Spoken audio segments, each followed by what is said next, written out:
Okay, next we have David Lemons, who is the manager of soils at Nature's Way.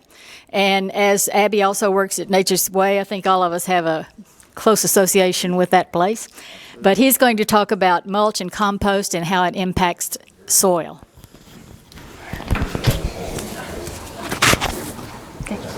Okay. Hello everyone, I'm David. I am the sales manager at Nature's Way Resources. So I first began getting interested in plants when I started working at Plants for All Seasons back in 2015. That's when I first began to learn the different types of soil blends and fertilizers used in landscaping, the difference between chemical and organic practices, and it's just when I first really became passionate about plants and horticulture in general. So I did begin working with John at Nature's Way in 2018 as a sales associate. While we did have like a small section of native plants over at Plants for All Seasons, they're much more focused on natives over at Nature's Way, and I began to learn more of the benefits of using your natives in landscapes and just using, and then you can do like a standard potting soil. At some of these bigger box stores, you may notice that the potting soils are like a lighter, fluffier texture. That's because a lot of those are going to be peat-based soils. Now, while peat can be good for certain things, it's not the most sustainable resource at the rates that they're harvesting it from the bogs up in Canada. So we try to stay away from that as much as we can. And we'll substitute that with different types of sand. There's also expanded shale, which is like a porous rock material that helps with the drainage aspect in those soils as well. So that's typically what we recommend more so for like container planting. And then you've got like different leveling mixtures depending on what it is you're trying to accomplish. If you're just filling up holes in your yard, leveling out certain areas, that's typically going to be a sandier mixture as well, because sand's going to do a really good job of packing down, staying intact, leveling out those areas. You can always add topsoil or compost on top of that if you were trying to get like the grass to grow back in or whatever it is you're trying to accomplish. So we're going to get a little bit further into these different components. Again, obviously compost is very important. It is the life of the soil, and it's what's going to add all the nutrients. So composting is a natural process used by nature to return nutrients contained in organic materials that were once alive to the soil. There's different types of composting. Some of you may do composting at your home. That can be a little bit tedious depending on the size of your pile. It takes a long time. So we do larger scale composting at Nature's Way. There's a couple of different ways you can do that. There is a style of composting that's called windrow composting, which involves some heavy machinery that's consistently turning these piles. While that's an effective method, it doesn't yield the highest quality material, which is what we do at Nature's Way. That's called static pile composting. Now you do turn the material from time to time, but towards the end of the process, you want to let that just sit in a pile for an extended period of time, and it builds fungal nutrients. It builds a fungal system through that pile, so that you're creating more microbes and just more overall nutrients for your plants and your soil. There's a couple of different types of compost that we carry at Nature's Way. What we're really known for over there is our leaf mold compost.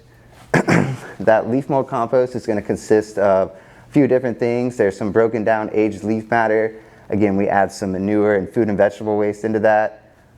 It does take a while. It takes at least 18 to 24 months to really get a finished product from something like that. The added manure and food waste are both heavy in both bacterial and fungal nutrients, which is going to be good for mainly vegetables are what prefer that heavier bacterial ratio. The fungal compost is more of a general purpose compost that does again consist of that broken down aged leaf matter as well as like some different compost overs. It's also aged for an extended period of time, at least 12 to 24 months. And this creates a humus-like material that is used generally throughout flower beds, shrubs, again, fruit trees, and over 90% of the perennials do prefer a fungal-dominated soil. So that's something that you can use pretty much anywhere. And then you've got your mulch component. So most people know mulch as what you use on the very top part of your flower beds. A lot of people will put 2 to 4 inches on that top layer in order to keep the weeds out and retain the moisture.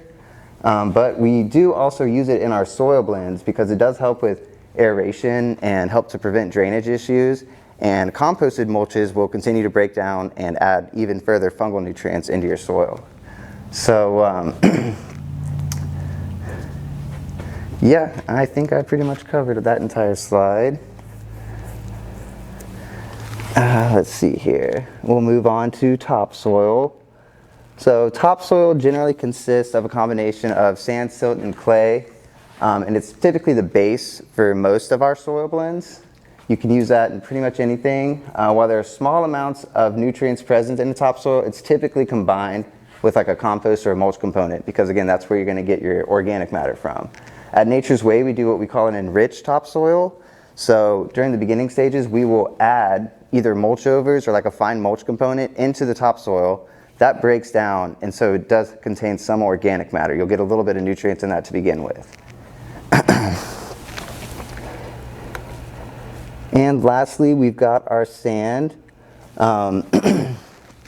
We use mortar sand at Nature's Way, which is like a wash sand that's also been sifted, so you're not going to get any weed seeds in that, no organic matter. And that sand is used in most of our soil blends, and it's also a general purpose soil.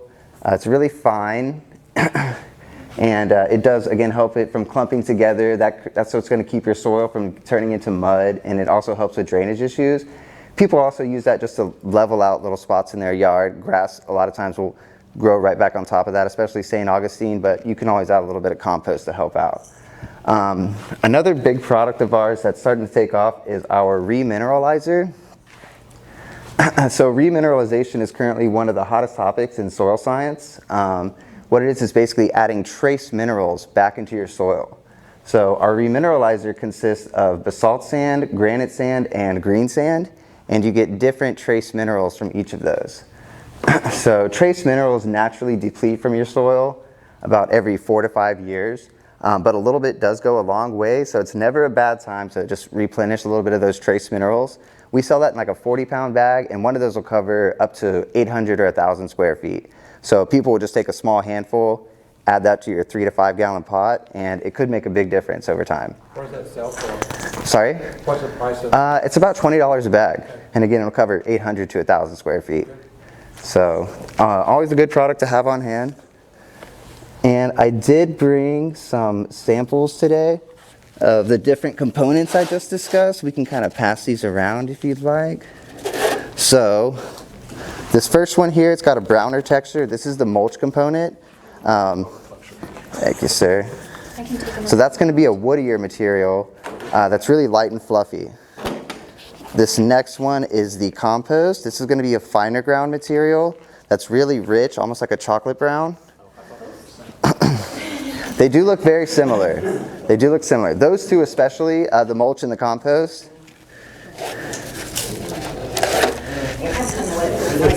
This is an enriched topsoil, so it's a little saturated, so that's going to be a heavier material that's been enriched with some of our mulch component. And then last but not least, you've got just your standard sand there. That can be added to just about anything.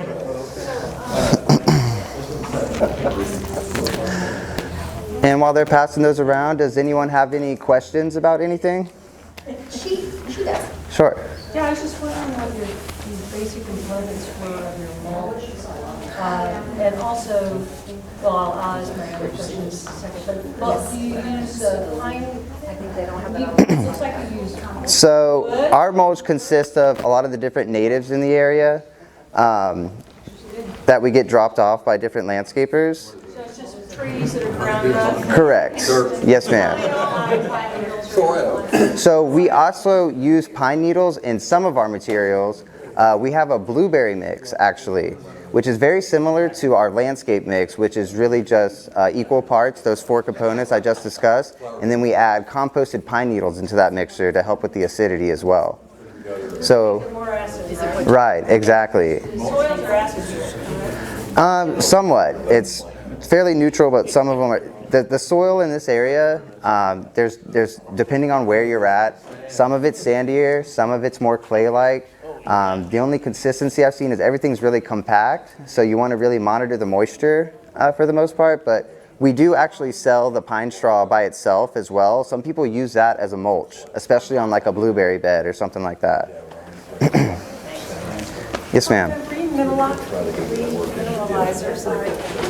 If you were going to do that on your lawn, can you like take it by the handful? That's how most people do it. Yeah, most people just kind of chicken feed it throughout their grass. So one of those bags will do up to 800 square feet. A standard size yard here in the Woodland Spring area is probably like maybe 3,000 square feet. So 3 to 4 bags will typically do your entire landscape. Will it work in a fertilizer spreader? Not so well. Yeah, we've tried it and so, but honestly it's better to just kind of distribute it, chicken feed it out by hand. Yeah, it seems to be the best way. It's more fun to do it that way. There you go, for sure.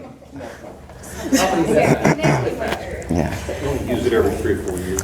Well, that's all I've got for today, unless anybody else has any questions. Any more questions for David? Questions? No? Thank you. Okay, excellent. Thank you. We're going to take about a 10-minute break so that we can start on time at 2 o'clock. So if you want to go outside and get a little sunshine or come back and look at the butterfly thing. Well, if you need more